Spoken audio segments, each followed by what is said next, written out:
നമ്മളുടെ കഴിഞ്ഞ വെബിനാറിനകത്ത് നമ്മൾ പറഞ്ഞ കാര്യമായിരുന്നു സ്കാംസ്. അതായത് ഡിജിറ്റൽ സ്കാമിനകത്ത് ഒരുപാട് ആൾക്കാർ പറ്റിക്കപ്പെടുന്നുണ്ടെന്നും നമ്മുടെ സാധാരണക്കാർ ഏറ്റവും കൂടുതൽ സാധാരണക്കാരെ പറ്റിക്കപ്പെടുന്ന ഒരു സൈബർ അറ്റാക്ക് അല്ലെങ്കിൽ ഒരു മെത്തേഡ് എന്ന് പറയുന്നത് സ്കാമാണ്. അതായത് ആൾക്കാർക്ക് കൂടുതലും ഈ സ്കാമിനെ കുറിച്ച് വലിയ ധാരണകളില്ലാത്തതാണ് അവരിങ്ങനെ സ്കാമിൽ അകപ്പെടാനുള്ള മെയിൻ റീസൺ. നമുക്കിന്ന് ഏതൊക്കെയാണ് മെയിൻ ആയിട്ടുള്ള ഇത്ര സ്കാമുകൾ ഡിസ്കസ് ചെയ്യാം. ഫസ്റ്റത്തെ കേസ് നമ്മൾ പറഞ്ഞ പോലെ തന്നെ ഡീറ്റെയിൽ അറസ്റ്റാണ്. റീസെന്റ് നടന്നുകൊണ്ടിരിക്കുന്ന ഒരു കാര്യമാണ്. അതായത് നിങ്ങളുടെ ക്രെഡിറ്റ് കാർഡ് ബേസ് ചെയ്തിട്ട് ഒരു ട്രാൻസാക്ഷൻ നടന്നു, അതൊരു ഇല്ലീഗൽ ആക്ടിവിറ്റിയാണ്, അല്ലെങ്കിൽ ഒരു ഡ്രഗ്സ് വാങ്ങാൻ വേണ്ടി ആരോ യൂസ് ചെയ്തു, അല്ലെങ്കിൽ എന്തെങ്കിലും അങ്ങനെയുള്ള ഇല്ലീഗൽ ആക്ടിവിറ്റിക്ക് വേണ്ടിയിട്ട് നിങ്ങളുടെ ക്രെഡിറ്റ് കാർഡ്, ചുമ്മാ പറയുന്നതാണ്, നിങ്ങൾ ക്രെഡിറ്റ് കാർഡ് ഉണ്ടെങ്കിലും ഇല്ലെങ്കിലും അവരുടെ ക്രെഡിറ്റ് കാർഡിൽ നിന്ന് ഇത്ര പൈസ എമൗണ്ട് പോയിട്ടുണ്ട്, മുംബൈയിൽ നിന്നാണ് വിളിക്കുന്നത്, നിങ്ങളിപ്പോൾ ഓൺലൈനായിട്ട് ഒരു വീഡിയോ കോൺഫറൻസ് വഴി ഡിജിറ്റൽ അറസ്റ്റ് ഉണ്ടാകുമെന്ന് പറഞ്ഞുകൊണ്ട് ഒരാൾ നിങ്ങളെ കോൺടാക്ട് ചെയ്യും. ആ ഡിജിറ്റൽ അറസ്റ്റിൻ്റെ ഇടയിൽ അവർ പറയും ഇത്ര പൈസ നിങ്ങൾ തന്നു കഴിഞ്ഞാൽ നിങ്ങൾ നിരപരാധിയാണെന്ന് ഞങ്ങൾക്ക് മനസ്സിലായി, പക്ഷേ ഈ കേസിൽ നിന്ന് നിങ്ങൾ ഒഴിവാക്കണമെങ്കിൽ നിങ്ങൾ ഇത്ര എമൗണ്ട് ഞങ്ങൾക്ക് തരണം, എന്നാൽ മാത്രമേ നിങ്ങൾ ഇതിന് ഒഴിവാക്കുമെന്ന് പറഞ്ഞുകൊണ്ട് വലിയ ലക്ഷ്യങ്ങൾ അവർ തട്ടിയെടുക്കും. സംഭവം ഇത്രയേ ഉള്ളൂ. നിങ്ങൾക്ക് ടെക്നിക്കലി വലിയ നോളജ് ഇല്ലെങ്കിൽ, അതായത് സൈബർ സെക്യൂരിറ്റിക്കകത്ത് ഇങ്ങനെ ഒരു ക്രെഡിറ്റ് കാർഡ് ഉണ്ടെന്നോ ക്രെഡിറ്റ് കാർഡിനകത്തുനിന്ന് ഇങ്ങനെ ട്രാൻസാക്ഷൻ നടന്നു കഴിഞ്ഞാൽ നിങ്ങൾക്ക് റിപ്പോർട്ട് ചെയ്യാൻ പറ്റുന്നു, അല്ലെങ്കിൽ നിങ്ങൾ ക്രെഡിറ്റ് കാർഡ് ഇല്ലാത്ത ആളാണെങ്കിൽ പോലും നിങ്ങൾ അവരെ പറഞ്ഞ് കൺവിൻസ് ചെയ്യും നിങ്ങൾക്ക് ഏതെങ്കിലും ഒരു ബാങ്കിൽ അക്കൗണ്ട് ഉണ്ടെന്ന് അവർ മനസ്സിലാക്കി കഴിഞ്ഞാൽ ആ ഒരു ബാങ്ക് ത്രൂ നിങ്ങൾ ക്രെഡിറ്റ് കാർഡ് ഒരാൾ എടുത്തിട്ടുണ്ട്, നിങ്ങൾ അറിയാതെ നിങ്ങളുടെ പേരിൽ ഒരാൾ ക്രെഡിറ്റ് കാർഡ് എടുത്തുന്ന രീതിക്കാണ് സംസാരിക്കുന്നത്. നിങ്ങൾ മെയിൻലി അവെയർ ആയിരിക്കുക. നിങ്ങളുടെ പെർമിഷൻ ഇല്ലാതെ ഒരിക്കലും നിങ്ങളൊരു ബാങ്ക് ക്രെഡിറ്റ് കാർഡ് ഇഷ്യൂ ചെയ്യത്തില്ല. നിങ്ങൾ അതിന് പ്രത്യേകമായിട്ട് ഓൺലൈനായിട്ട് ഫോം സബ്മിറ്റ് ചെയ്യണം. അല്ലാതെ ചുമ്മാ ഒരാൾ കയറി വന്നു നിങ്ങളുടെ പേരിൽ ക്രെഡിറ്റ് കാർഡ് അപ്ലൈ ചെയ്യാൻ നോക്കി കഴിഞ്ഞാൽ അവർക്കൊന്നും കാർഡ് കിട്ടാൻ പോകുന്നില്ല. നമ്മൾ മനസ്സിലാക്കേണ്ട കാര്യമാണ്. അതാണ് ഈ നാട്ടിൽ ഇപ്പോഴും ഏറ്റവും കൂടുതൽ പോപ്പുലറായിട്ട് നടക്കുന്ന ഡിജിറ്റൽ സ്കാം, ഡിജിറ്റൽ അറസ്റ്റ് എന്ന് പറയുന്നത്. രണ്ടാമത്തെ കാറ്റഗറിയാണ് ഈ മാട്രിമോണി വഴിയും അല്ലാതെ ഈ ഓൺലൈനിൽ നടക്കുന്ന സ്കാമുകളുണ്ട്. അതായത് നിങ്ങൾക്ക് മാട്രിമോണിക്ക് അതൊരു പ്രൊഫൈൽ മാച്ച് ആയെന്ന് കരുതുക. നിങ്ങൾ ആളുടെ സംസാരിക്കും, ആൾ ഗുഡ് ലുക്കിംഗ് ആയിരിക്കും, ആളുടെ ഫോട്ടോസും വീഡിയോസും ഒക്കെ നിങ്ങൾ വാട്സപ്പിൽ ചാറ്റ് ചെയ്ത് തുടങ്ങും, നിങ്ങൾ വീഡിയോ കോൾ ചെയ്യാൻ തുടങ്ങും. ശരിക്കും ഓപ്പോസിറ്റ് ആയിട്ട് അങ്ങനെ ഒരാളുണ്ടാവും. ആ ഒരാൾ ചിലപ്പോൾ US-ലോ UK-ലോ സെറ്റിൽഡ് ആയിരിക്കാം, അല്ലെങ്കിൽ ഒരു ഹൈ പ്രൊഫൈൽ ആയിരിക്കാം. അയാൾ എന്ത് ചെയ്യും, ഒരു വാലന്റൈൻസ് ഡേ അല്ലെങ്കിൽ നിങ്ങളുടെ ബർത്ത്ഡേക്ക് അല്ലെങ്കിൽ ഏതെങ്കിലും ഒരു സ്പെഷ്യൽ ഒക്കേഷൻസിനകത്ത് നിങ്ങൾക്ക് അയാൾ ഗിഫ്റ്റ് അയച്ചിട്ടുണ്ടെന്ന് പറയും. അയച്ചിട്ടുണ്ടെന്ന് പറയുന്നു. കുറച്ച് ദിവസം കഴിയുമ്പോൾ നിങ്ങളെ ഒരു കസ്റ്റംസിന് വിളിക്കുകയാണ്, നിങ്ങൾക്ക് ഇത്ര പൈസയുടെ ഗിഫ്റ്റ് അവിടെ എത്തിയിട്ടുണ്ട്. ഈ ഒരു ഗിഫ്റ്റ് ബോക്സിനകത്ത് ആപ്പിൾ ഐഫോൺ ലേറ്റസ്റ്റ് മോഡൽ ഉണ്ട്, ഡയമണ്ട് നെക്ലേസ് ഉണ്ട്, ഡയമണ്ട് റിംഗ് ഉണ്ട്, കുറേ കാര്യങ്ങളുണ്ട്. അതായത് ഒരു 10 ലക്ഷം രൂപയുടെ ഗിഫ്റ്റാണ് ഇവിടെ എത്തിയിരിക്കുന്നത്. പക്ഷേ ക്ലിയറൻസ് കിട്ടാൻ വേണ്ടിയിട്ട് നിങ്ങളൊരു 1 ലക്ഷം രൂപ അടയ്ക്കേണ്ടി വരും. സ്വാഭാവികമായിട്ടും അയാളുമായിട്ട് ഇത്രയും നാൾ സംസാരിച്ചിരുന്ന ഒരു വ്യക്തിയാണ് ഓപ്പോസിറ്റിൽ ഇരിക്കുന്നത്. മാത്രമല്ല കിട്ടാൻ പോകുന്നതാണെങ്കിൽ 10 ലക്ഷം രൂപയുടെ ഗിഫ്റ്റുകളും ഐഫോൺ ഉണ്ട്, നെക്ലേസ് ഉണ്ട്.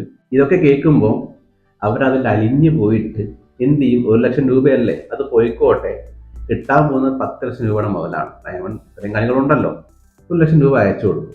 അടുത്തത് വേറെ സ്ഥലത്ത് നിന്ന് അവർ വിളിക്കും. ഇന്ന സ്ഥലത്ത് നിന്നാണ് വിളിക്കുന്നത്, നിങ്ങളുടെ 1 ലാഖിന്റെ ക്ലിയറൻസ് കഴിഞ്ഞു, ഇവിടെ നിന്ന് നിങ്ങൾക്ക് ക്ലിയറൻസ് കിട്ടണമെങ്കിൽ ഇത്ര പൈസ നിങ്ങൾ തരണമെന്ന് പറയും. കസ്റ്റംസ് ക്ലിയറൻസ് കഴിഞ്ഞു, പക്ഷേ ഞങ്ങളുടെ തരുന്ന ക്ലിയറൻസ് കൂടെ കഴിഞ്ഞാൽ മാത്രമേ നിങ്ങൾക്ക് ഗിഫ്റ്റ് കിട്ടുള്ളൂ, അത് ഇത്രയും പൈസയുടെ ഇതായത് കൊണ്ട് നിങ്ങൾ കുറച്ചും കൂടെ പൈസ അയക്കണം എന്ന് പറയും. ഇങ്ങനെയും ആൾക്കാരെ പറ്റി മാട്രിമോണി വഴിയല്ല, ഫേസ്ബുക്ക് വഴി നടക്കുന്നുണ്ട്, പിന്നെ ഒരുപാട് ഓൺലൈൻ പ്ലാറ്റ്ഫോം ഫോർ ഈ സ്കാം നടക്കുന്നുണ്ട്. സിംപ്ലി നിങ്ങൾ അവരോട് മനസ്സിലാക്കും, അതായത് നിങ്ങളുടെ ഇൻട്രസ്റ്റോട് മനസ്സിലാക്കും. നിങ്ങൾക്ക് പൈസയോട് അല്ലെങ്കിൽ ഏതെങ്കിലും ഒബ്ജക്റ്റോടോ മൊബൈൽ ഫോണിനോടോ അല്ലെങ്കിൽ ഇത്തരം നെക്ലേസ് ജ്വല്ലറി ഐറ്റംസിനോടുള്ള ഇൻട്രസ്റ്റ് അവർ മനസ്സിലാക്കി കഴിഞ്ഞാൽ ഉടനെ അത് വെച്ചോട് നിങ്ങളെ സ്കാം ചെയ്യാൻ നോക്കേണ്ടിയിരിക്കും. സംഭവം സിമ്പിളാണ്. ആ ഒരു പ്രൊഫൈലേ ഫേക്കാണ്. മാട്രിമോണിയിൽ മറ്റാരുടെ പേരിൽ ഒരു പ്രൊഫൈൽ തുടങ്ങുന്നു, അതൊരു ഫേക്ക് ഐഡന്റിറ്റി ആയിരിക്കും. അതായത് ശരിക്കും വ്യക്തി ഉണ്ടാവും, പക്ഷെ ആളുടെ പേരോ പ്രൊഫഷനോ ഒരിക്കലും അതായിരിക്കില്ല. അവിടെ ആൾ US-ലാണ് അല്ലെങ്കിൽ UK-യിൽ വെൽ സെറ്റിൽഡ് ആണെന്ന് പറയുന്നു, വലിയ ബിസിനസ് മാണെന്ന് പറയുന്നു, ഇത്ര കോടി ടാസ്ക് ചെയ്യണമെന്ന് പറയുന്നു. സ്വാഭാവികമായിട്ടും ഇപ്പോഴുള്ള ഒരാളെ അയാളെ പൈസ കാണിച്ചുകൊണ്ട് കൺവിൻസ് ചെയ്യും.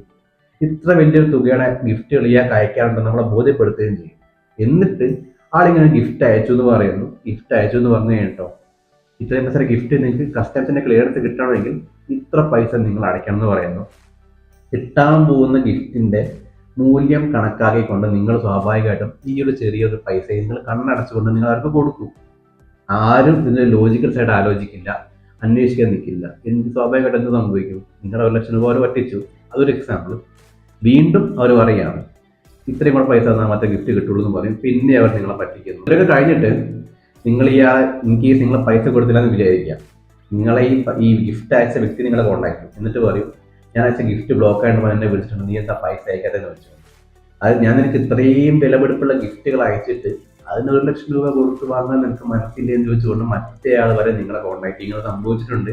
സംഭവിച്ച് എൻ്റെ പരിചയത്തിൽ ഒരാളുടെ കയ്യിൽ നിന്ന് പൈസ പോയിട്ടുണ്ട്, 35,000 രൂപ പോയിട്ടുണ്ട്. ഇതുവരെ ആ പൈസ തിരിച്ച് കിട്ടിയിട്ടില്ല.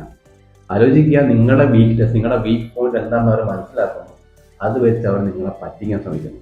എപ്പോഴും നിങ്ങളുടെ വീക്ക്നെസ് എന്താണെന്നാണ് ഓപ്പോസിറ്റ് നിൽക്കുന്ന അറ്റാക്ക് അല്ലെങ്കിൽ സ്കാമേഴ്സ് നോക്കിക്കൊണ്ടിരിക്കുന്നത്. നിങ്ങൾക്ക് പൈസയോടുള്ള ഒരു ഇത്, അതായത് നിങ്ങൾക്ക് എത്രത്തോളം പൈസ കിട്ടുന്നു, അല്ലെങ്കിൽ പൈസയോട് നിങ്ങൾ എങ്ങനെ നോക്കിക്കാണുന്ന രീതിയൊക്കെ അവർ മനസ്സിലാക്കുന്നു. നിങ്ങളെ ഇത്ര പൈസ കയ്യിൽ കിട്ടും, അതിനുവേണ്ടി നിങ്ങൾ ചെറിയൊരു പൈസ വേസ്റ്റ് ചെയ്യാനും റെഡിയാണെന്ന് അവർ തോന്നിക്കഴിഞ്ഞാൽ ഇത്തരം കാര്യങ്ങൾ അവരെ ഇറക്കും. പറ്റിക്കപ്പെടാൻ നോക്കേണ്ടത് നിങ്ങളുടെ ഉത്തരവാദിത്തം മാത്രമാണ്. ഒരിക്കലും കസ്റ്റമേഴ്സ് നിന്ന് ക്ലിയറൻസിന് വേണ്ടി ആരും നിങ്ങളെ കോൺടാക്ട് ചെയ്യില്ല. അങ്ങനെ എന്തെങ്കിലും ഗിഫ്റ്റ് വന്നിട്ടുണ്ടെങ്കിൽ അത് ഇത്രയും പ്രോപ്പർ ചാനൽ ക്ലിയർ ആയിട്ട് മാത്രമേ വരുള്ളൂ. അതിനുവേണ്ടി ടാക്സ് ഒക്കെ അയാൾ അടയ്ക്കാൻ വേണം. അല്ലാതെ ഒരിക്കലും കസ്റ്റമേഴ്സ് പിടിച്ചു വെച്ചിട്ട് നിങ്ങളുടെ കയ്യിൽ നിന്ന് പൈസ ചോദിക്കില്ല. ആരാണോ ഗിഫ്റ്റ് നിങ്ങൾക്ക് വേണ്ടി അയച്ചത് അയാളുടെ കയ്യിൽ നിന്ന് മാത്രമേ പൈസ ചോദിക്കുള്ളൂ. അവയറായിട്ടിരിക്കുക. അടുത്തൊരു എക്സാമ്പിൾ, ഇതും റിയൽ ലൈഫ് എൻ്റെ ഫ്രണ്ടിൽ സംഭവിച്ച കാര്യമാണ്. ഒരു ഇൻസ്റ്റാഗ്രാം ആഡ് കണ്ടു, ഒരു ഷൂയ്ക്ക് ഒരു പോപ്പുലർ ഓൺലൈൻ വെബ്സൈറ്റ് ഇത്രയും ഡിസ്കൗണ്ട് എന്നുള്ള രീതിക്ക്. അത് ഇന്ത്യയിലല്ല, ആൾ പുറത്താണ് പഠിക്കുന്നത്. അവിടെ ചെന്ന് ആഡ് കണ്ടുകൊണ്ടിരുന്നത്. സ്വാഭാവികമായിട്ട് ആൾ എന്ത് ചെയ്തു, ആ ഒരു ഷൂ പോയി പർച്ചേസ് ചെയ്തു. ഇതൊരു ഷൂ കിട്ടിയതുമില്ല. ആൾ പോയി കൊടുത്ത പൈസ, അത് ചെറിയ പൈസയായിട്ട് തന്നെ അത് പോയി. അതുകൊണ്ട് അത് കണ്ണടയ്ക്കാം. പക്ഷേ ഇങ്ങനെയും സ്കാം നടക്കുന്നുണ്ട്. ഒരു പോപ്പുലർ ഓൺലൈൻ വെബ്സൈറ്റിന്റെ പേര് ഒരു ഫിഷിംഗ് സൈറ്റ് ക്രിയേറ്റ് ചെയ്യുന്നു. ഒരു ആഡ്, അതായത് സോഷ്യൽ മീഡിയ നിങ്ങൾക്ക് കണ്ടാൽ നിങ്ങൾക്ക് തോന്നുന്നു, ഇപ്പോൾ ഫോർ എക്സാമ്പിൾ മിന്ത്ര അല്ലെങ്കിൽ ഏതെങ്കിലും ഒരു ഫ്ലിപ്കാർട്ട്, ഇതിൻ്റെയൊക്കെ ആഡ് നമുക്ക് നിരന്തരം ഓൺലൈനിൽ വരുന്നതാണ്. ഇങ്ങനെയുള്ള ഏതെങ്കിലും ഒരു ഓൺലൈൻ വെബ്സൈറ്റ് ഇൻസ്റ്റാഗ്രാം ത്രൂ നമ്മൾ ആ ആഡ് ക്ലിക്ക് ചെയ്യുമ്പോൾ നമ്മൾ ഡൊമൈൻ നമ്മൾ ചെക്ക് ചെയ്യാൻ മറന്നു പോകുന്നു. അത് നമ്മൾ കാണുമ്പോൾ എന്താണ്, ഫ്ലിപ്കാർട്ട് ഒരു പേജ് കാണുന്നു, അല്ലെങ്കിൽ ഒരു മിന്ത്ര ഒരു പേജ് കാണുന്നു, ഷൂ ഡിസ്കൗണ്ട് കാണുന്നു, നമ്മൾ പേയ്മെന്റ് ചെയ്യുന്നു, കയ്യിൽ അക്കൗണ്ടിൽ പൈസ പോകുന്നു, ഷൂട്ട് കിട്ടാനും പോകുന്നില്ല. നമ്മൾ ഒരിക്കലും ഇത്തരം ആഡുകൾ ക്ലിക്ക് ചെയ്യുമ്പോൾ വരെ നിങ്ങൾ ചെക്ക് ചെയ്യണം. അത് ബ്രൗസറിൽ ആ ലിങ്ക് കോപ്പി പേസ്റ്റ് ചെയ്ത് വെരിഫൈ ചെയ്ത് നോക്കണം. കാരണം സോഷ്യൽ മീഡിയയിൽ വരുന്ന ആഡുകൾ പോലും ഇപ്പോൾ സ്കാമേഴ്സ് ആണ്. ഓൾമോസ്റ്റ് നിങ്ങൾ നിങ്ങൾ ആ ഡൊമൈൻ ഇപ്പോൾ flipkart.com ആണെങ്കിൽ ഫ്ലിപ്കാർട്ടിന്റെ കെ ചിലപ്പോൾ ക്യാപിറ്റൽ കെ ആയിരിക്കും. ഒരിക്കലും ഒറിജിനൽ ഫ്ലിപ്കാർട്ടിന്റെ ഡൊമൈൻ ആയിരിക്കത്തില്ല ഉണ്ടാകുന്നത്. ആരും ആ ഡൊമൈൻ ചെക്ക് ചെയ്യില്ല. നമ്മൾ ഇൻസ്റ്റാഗ്രാമിനകത്ത് ഒരു ആഡ് ക്ലിക്ക് ചെയ്ത് പോകുമ്പോൾ സ്വാഭാവികമായിട്ട് പോപ്പപ്പ് ആയിട്ടാണ് ആ വിൻഡോ ഓപ്പൺ ആയിട്ട് വരുന്നത്. നമ്മളത് ചെക്ക് ചെയ്യാൻ നിൽക്കാറില്ല. അവിടെയും നമ്മുടെ ശ്രദ്ധക്കുറവാണ് നമ്മൾ പറ്റിക്കപ്പെടാനുള്ള മെയിൻ റീസൺ. അതുകൊണ്ട് തന്നെ സ്കാം നടക്കാതിരിക്കാൻ നിങ്ങൾ മാക്സിമം ചെയ്യേണ്ട അവെയർ ആയിട്ടിരിക്കുക. നിങ്ങൾ ഏത് ലിങ്കിൽ ക്ലിക്ക് ചെയ്യുമ്പോൾ, എന്ത് ആക്ടിവിറ്റി, നിങ്ങളൊരാൾ വിളിച്ച് സംസാരിക്കുമ്പോൾ ഇപ്പോൾ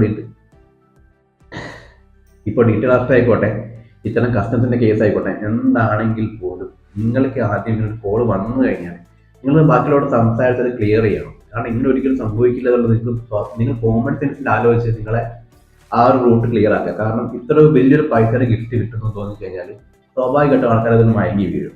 അതുകൊണ്ടാണ് ഡീറ്റെയിൽ അവസ്ഥ.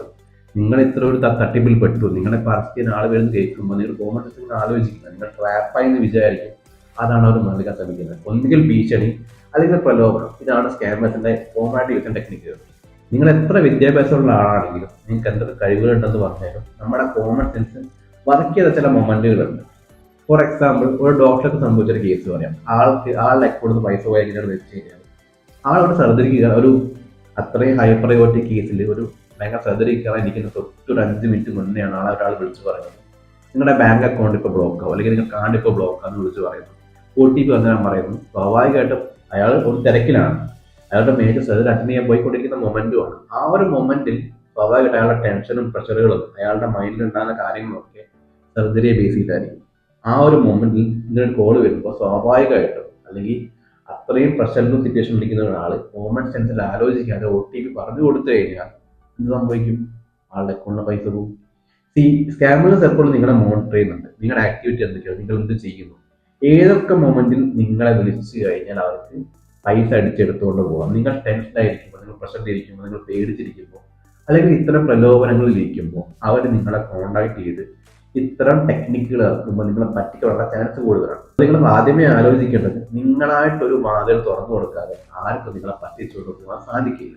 അതുകൊണ്ട് അവെയർ ആയിട്ടിരിക്കുക. നിങ്ങൾ എത്ര ടെൻസ്ഡ് ആണെങ്കിലും, എന്തൊക്കെ സിറ്റുവേഷൻ ആണെങ്കിലും ഇത്തരം കോളുകൾ വരുമ്പോൾ നിങ്ങൾ അതൊന്ന് കോൺഷ്യസ് ആവാൻ ശ്രമിക്കുക. കാരണം നമ്മൾ കോൺഷ്യസ് ആവാതെ ചെയ്യുന്ന പല മണ്ടത്തരങ്ങളുമാണ് കയ്യിലെ പൈസ പോകണം ഈ റീസണായിട്ട് മാറും. നിങ്ങൾക്ക് എന്ത് എഡ്യൂക്കേഷൻ ആയിക്കോട്ടെ, നിങ്ങൾക്ക് എന്ത് ക്വാളിഫിക്കേഷൻ ആയിക്കോട്ടെ, നമ്മളൊരു സെക്കൻഡിൽ, ഒരു മൊമെന്റിൽ നമുക്കൊരു മിസ്റ്റേക്ക് ആയിരിക്കും നമുക്ക് വലിയ നഷ്ടങ്ങൾ ഉണ്ടാക്കുന്നത്. അതുകൊണ്ട് ആലോചിക്കുക, ഇത്തരം സ്കാമുകൾ ഇപ്പോഴും നമ്മുടെ ചുറ്റുപാട് നടക്കുന്നുണ്ട്, ഈ നടന്നുകൊണ്ടേയിരിക്കും. കാരണം സ്കാമേഴ്സ് എപ്പോഴും പണ്ടും ഇപ്പോഴും ആക്റ്റീവാണ്. മുമ്പ് ഒരു തട്ടിപ്പിന്റെ പേരിൽ വീടുകൾ വരുമായിരുന്നു. ഇപ്പോൾ അത് കൂടുതലും ഓൺലൈനായിട്ടാണെന്ന് മാത്രം, ആ ഒരു ചേഞ്ച് മാത്രമേ ഉള്ളൂ. ടെക്നോളജി മാറുമ്പോൾ സ്കാമേഴ്സ് കുറച്ചൊന്ന് അപ്ഡേറ്റ് ആയി. അതിനനുസരിച്ച് നിങ്ങളും അപ്ഡേറ്റ് ആകണം. അപ്ഡേറ്റ് ആയിട്ടില്ലെങ്കിൽ ഇത്തരം സ്കാമിന്റെ കേസുകൾ കൂടിക്കൊണ്ടിരിക്കും. അതുകൊണ്ട് നിങ്ങൾ അപ്ഡേറ്റ് ആവുക. നിങ്ങൾക്ക് മാക്സിമം സൈബർ സെക്യൂരിറ്റി നോളജ് നിങ്ങൾ ഉണ്ടാക്കിയെടുക്കുക. കാരണം ഇപ്പോഴത്തെ എല്ലാ ഉടായ്പകളും എല്ലാ സ്കാമും ഓൺലൈനാണ് നടക്കുന്നത്. ഇന്നത്തെ പോലെ ഓഫ്ലൈൻ സ്കാമുകൾ ഇപ്പോൾ കമ്പാരിറ്റീവ്ലി കുറവാണ്, ഇല്ല എന്നല്ല, കമ്പാരിറ്റീവ്ലി കുറവാണ്.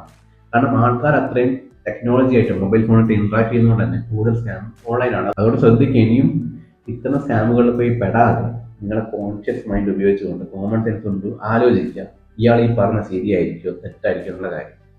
ഡൗട്ട് ഉണ്ടെങ്കിൽ അറിയാവുന്ന ആരെങ്കിലും വിളിച്ച് അന്വേഷിക്കുക. ഒരിക്കലും സ്വയം തീരുമാനം നിങ്ങൾ കൺഫ്യൂസ്ഡ് ആക്കിയിട്ടാണ് ഒരു കാര്യം എടുക്കുന്നത്. അതുകൊണ്ട് നിങ്ങളുടെ കൺഫ്യൂസ് സ്റ്റേറ്റിൽ ഒരിക്കലും ഇത്തരം കാര്യങ്ങൾ ചെയ്യാതെ ഒരാളെ വിളിച്ച് അന്വേഷിച്ച് ക്ലിയർ ചെയ്യാം. അപ്പോൾ നമുക്കിനി മറ്റൊരു വീഡിയോ ആയിട്ട് വീണ്ടും കണ്ടുകൊള്ളാം.